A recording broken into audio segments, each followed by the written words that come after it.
that one of the casualties in fact is from Kerala as well. Neetu, what is the information that you can share with us? How many in fact the deceased or the injured hailing from Kerala? See, at this point, we cannot give an exact number as to how many those who have lost their lives or are injured are from the state of Kerala. But what we understand through government sources here is that this was a company owned by a NRI from Kerala. So this person, the company was of a person from the state of Kerala, and many of the employees there were Malayalis. So that is why the state feels, or what we are learning through sources is that the numbers, once the details come in, there could be more numbers of people from the state, because employees were, there were many employees from the state of Kerala in this particular company where this fire has broken out. The government sources are also telling us they are waiting for more details as to get how many have lost their lives and their details. Only after that they can ascertain how many are from the state of Kerala. But what we are learning is that many of the employees in that company were from the state of Kerala and also from the country. The Norca Routes has also setting up a helpline in Kuwait to help the people in this regard, is what we are understanding.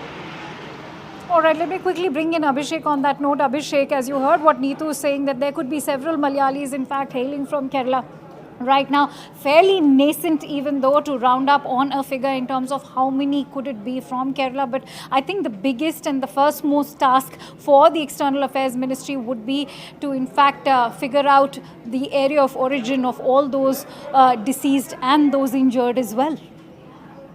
Well, like Kirti was saying, it looks like on the prima facie that most of them, many of them, could be hailing from Kerala, because the company was being owned by one of the Keralite there, and so likely in that likelihood, many of them could be from that state or from one particular region. But still, there is no certainty as to whether people from other parts were not being housed in that building, because several hundreds of people were residing in that building as workers. And when the fire caught, there were apparently not very active, and many of them were asleep also. It was around 6 a.m. when the fire was reported. So probably the fire incident happened much earlier than when it was reported, and many of them were caught really unaware, and they became prey to that massive fire tragedy.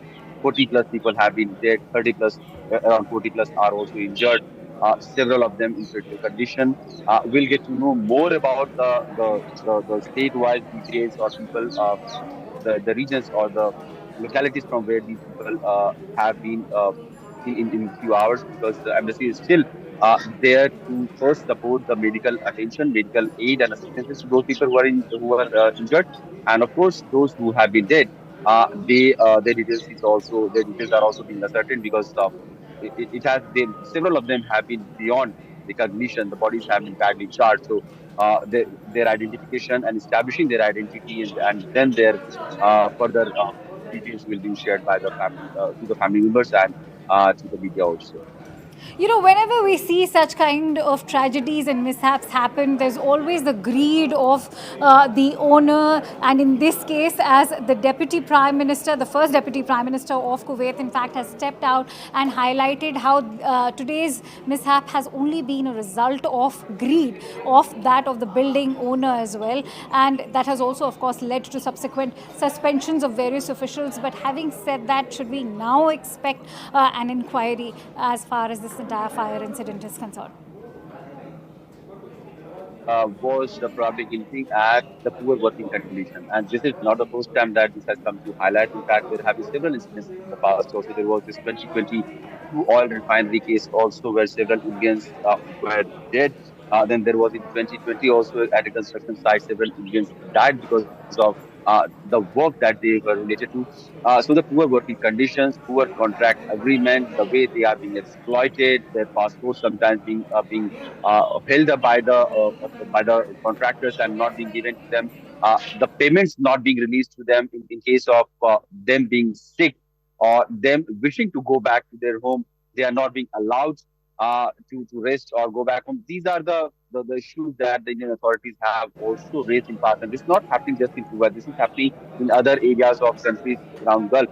And not only Indians, but the people from other nationality like Philippines, Sri Lanka, Pakistan, Nepal, whoever, many Asian countries send their workforce there to contribute in their economic development. But all True. of these countries have been facing such issues in the past. But one can only hope that such incidences will be a massive wake-up call for the authorities in US also, that the Absolutely, greed of and in few fact, individuals.